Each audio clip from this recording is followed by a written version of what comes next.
Hello and welcome to the Media Show. I'm your host, Jack Houghton, and we've got a great lineup tonight covering the funniest media backlash of the year so far, involving dimwit celebrities trying to reshape the world order.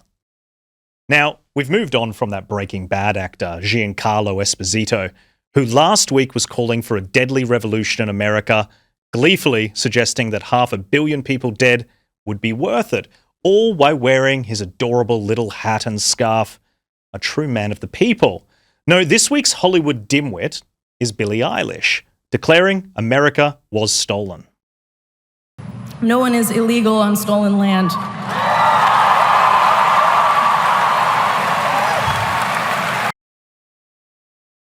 Now, you weren't the only one thinking that Eilish, who owns a lovely mega mansion on said stolen land, either has no capacity to think logically or is a flagrant hypocrite who wants to monetize a left-wing movement. Because it turns out, if you follow Eilish's argument consistently, she is the land thief. And so say the Tongva tribe, which came out to say that Eilish built the mansion on their ancestral land. So in the words of Bill Maher, to all the people who start every public event now with one of those land acknowledgements where they say, I'm standing on land that was stolen from the proud indigenous people of the Chumash tribe, I say either give it back or shut the up. And of course, the pylon was swift. Eilish quickly became a global laughingstock, and then one reporter did this. Let's go and see if she practiced what she preaches. Hopefully, if she sticks by her merits, she'll have no problem with me waltzing in, maybe making a cup of coffee or a tea. First of all, isn't that ironic? Massive gates keeping people out. I thought Billie didn't believe in borders. Well, according to the driveway, Billie does believe in borders. She believes in massive gates keeping people out. Couple of cameras up there as well. The lights are on, so somebody must be home. Let us in, please, Billie. We are here because this is stolen land, Billie, and we think we should be given access to your quite lovely $3 million mansion. Joining me this week to discuss is co-host of the JJ podcast, Jamie Johnston, and News Corp columnist, Angela Mollard, joining me on the desk for the first time, Angela, in our new studio. I love it too. Thank you for joining us. Pleasure. Now, Billie Eilish, when she has gone there on the stage and done this, I think there were a lot of people from her audience that were applauding. And if you actually looked around, it looked very Hunger Games, right? It looked very kind of alternate reality where these rich, affluent people with these funny headdresses, they're all applauding. But don't real people just get infuriated by this sort of stuff? I do. You know, there's a new name for it. You know how we've been talking about virtue signalling for years now. I've noticed this new name coming up and it's called aesthetic justice. So it looks like you're doing something, you're doing nothing. Look, this is such a spectacular fail, isn't it? It's backflipped on her. And this is the problem when you give a person with nascent undergraduate thoughts who doesn't develop them a microphone, because that's, of course, what they use in their day job. And then they think they can proselytise about anything at all without knowing the consequences. It also, to me, speaks volumes about lack of guidance in terms of communications advisors that she employs. Look, anyone who is on the world stage at the moment, you need guidance about what you're going to say, but the blatant hypocrisy of it. Anyway, it's backfired. I see that from the grab that you showed. She didn't come out of her house and speak to journalists who wanted to know whether they could access her land since it was stolen property. But look, I love a story like this. Yeah, Jamie, love to get your thoughts as well, because it's an inability to think with clarity, right? And I have no doubt, I think that she's a brilliant artist and good for her for everything she's done. But stick to that. How could you hold the view that all the land is stolen?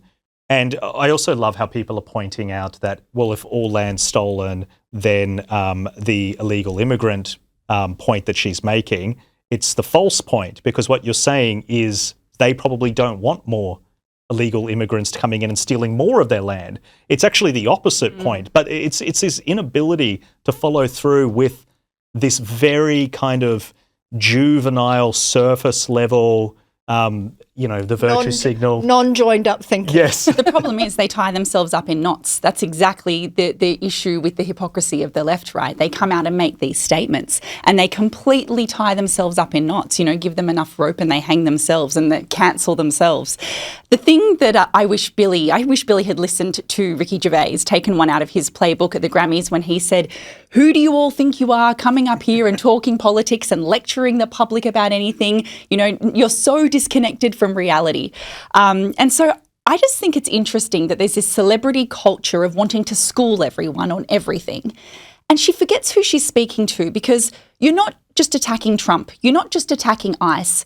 You're attacking the 77.3 million people, if not more, that voted for him knowing he was going to deport illegal immigrants. This was what he campaigned on. You all knew this was coming. So I find it a slap in the face that she's now saying, we'll stuff you.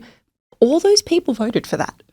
You're alienating half the voting population. I wonder if the coverage has impacted her, if it's given her pause, or she's just kind of in her little cult and there's nothing that would change that. But the blowback has been quite significant. And look, it's happened to celebrities before, all sorts of people. Taylor Swift it's happened to. Look at Harry and Meghan, they go on about environmentalism and then they jump on jets. Leo DiCaprio's done the same. Look, there is a learning curve in being a celebrity, just as there is for, us civilians. But I think it's the guidance you need. You need that advice. And if you don't have that advice and you haven't thought through, we're talking about, if you haven't thought through the ramifications of you opening your mouth and that sort of thing, pay for the advice. This is the reason why they earn they earn a lot of money. Pay for that expertise. Look at something like the Palace in terms of, the royals and how they have equipped themselves with great comms advisors.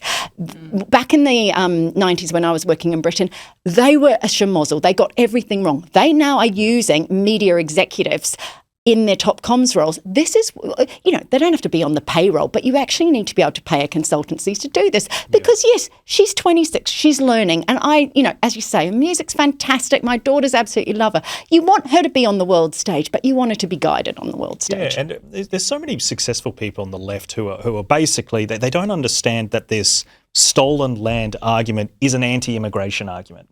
It's intrinsically, at its very core, it's, no, you're not from here. This is actually their land. This is why I think a lot of people had problems with The Voice. A lot of immigrants actually had a problem with The Voice. It wasn't this white Australian backlash. It was a large proportion of Australia because at its core, it's anti-immigrant sentiment. Anyway, let's move on now to the Washington Post, which is cutting up to a third of its staff, prompting a meltdown from journalists in America. And creatively, the ABC, SMH and SBS all ran with the headline, "Bloodbath," to sell the news. So what is going on? Well, as the Australian reports, the Post's executive editor, Matt Murray, said the Post's video department hadn't kept up with changes in how consumers get their information and noted the publication's daily story count had fallen in recent years.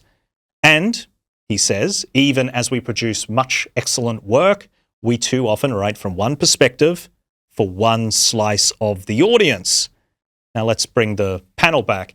Now, Jamie, this is interesting to me because there's two things. Productivity has dropped.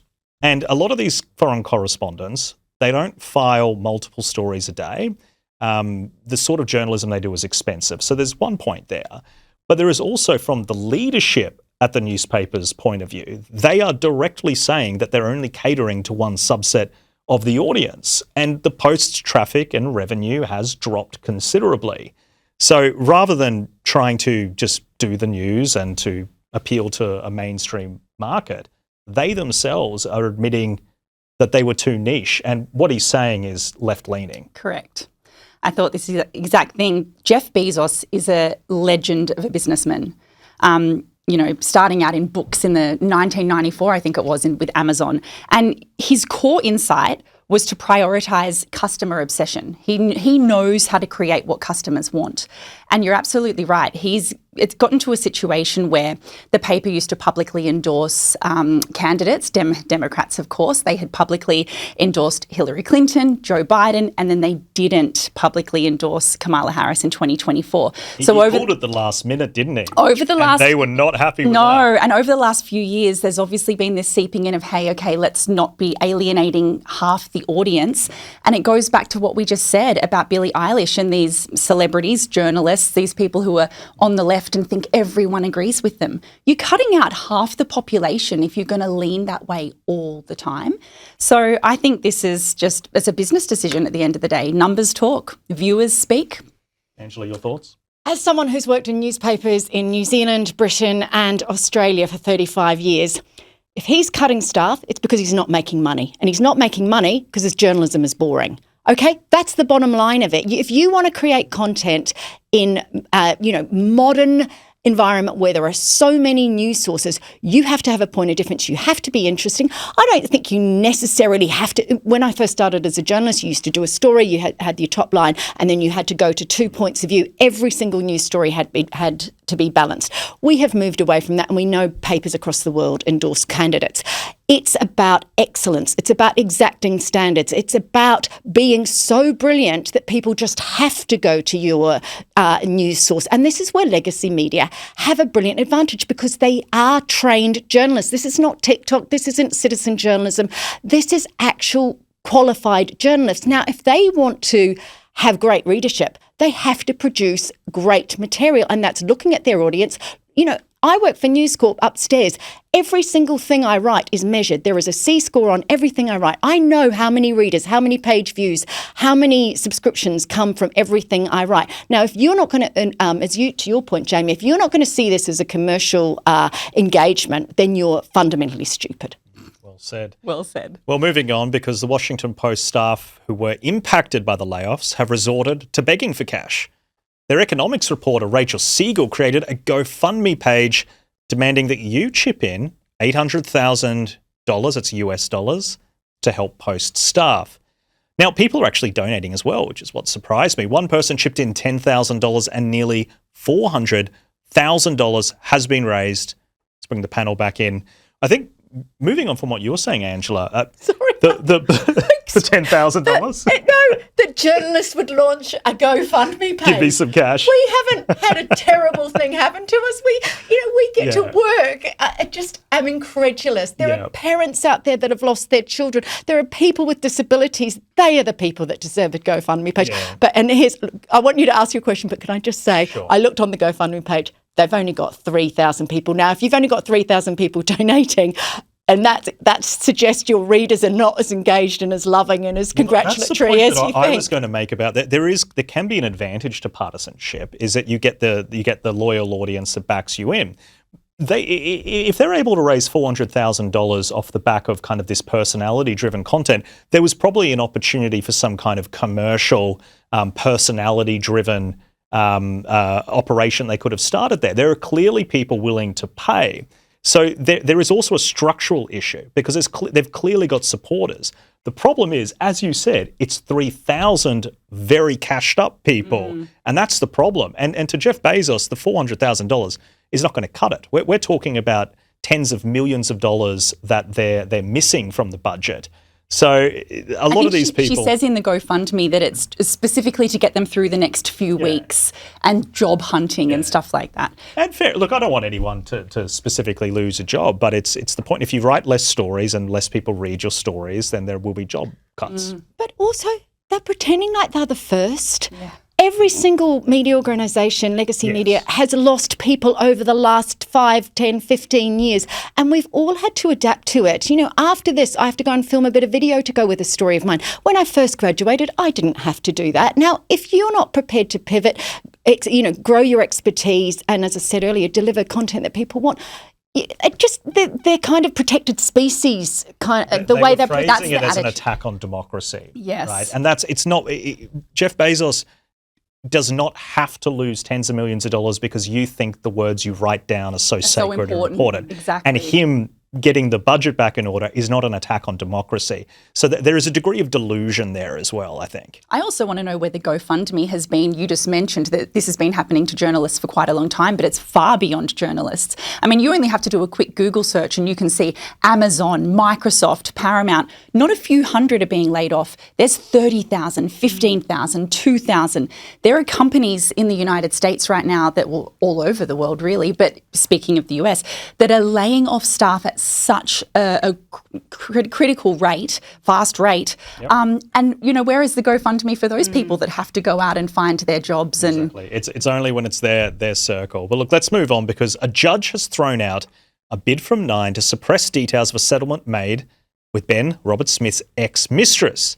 The Australian's Stephen Rice reports the Nine newspaper group has failed in a bid for a 50-year suppression order over details of a settlement it reached with Ben Robert Smith's ex-mistress after she made allegations against their star reporter, Nick McKenzie.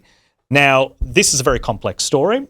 The thing that's really interesting about it is whatever is in this settlement, and it's obviously a bit of a feud between Nick McKenzie and this ex-mistress, and Shari Markson's done some great reporting on what may be in there. But for a media organisation to ask for several decades, for 50 years of a suppression. Media organisations fight suppression orders. Nine is a member of the Right to Know Coalition, and they advocate for the public's right to know information. Whatever was in this settlement is so bad for Nick McKenzie and so bad for Channel 9 that they wanted us not to be able to read it for 50 years. And that's something to think about. And we don't know what's in there, and maybe it's just on principle, but to go there and ask the judge to suppress it for 50 years when you're a member of the Right to Know Coalition, there's a couple of weeks when it's still going to be held back, but we're going to get a look at those documents. What do you guys think? You go, Jamie. Oh, I agree with what you said. The fact that these media companies think that they don't have to meet the same transparency standards that they're demanding from everyone else. I mean, No, absolutely. I completely agree with you, and I work in the media. You cannot train your lens on institutions like the Defence Force or on, the judicial system or Parliament or anything else, the entertainment industry, and not expect to be under that same you have to have that same level of transparency yourself. What is in it? We'll know in 2 weeks, because, of course, this suppression order hasn't got look, it's whether Ben, if he brings a case back. At this stage, it looks like we'll know anyway in a couple of weeks. But thank goodness for the judicial system, which then doesn't allow this to happen. But what I think has also muddied the waters, we had a really clear narrative of heroic journalist and, terrible soldier. He hasn't won this because, of course, he brought, he's tried to appeal as well, but it's muddied the waters. And so you don't have that clarity of narrative that you had. It was very binary to start with. It's not so much anymore. And now, journalists never like the spotlight to be turned on them, and they have. See how the sausage was made, exactly. Yes. What he had to do to get this story up.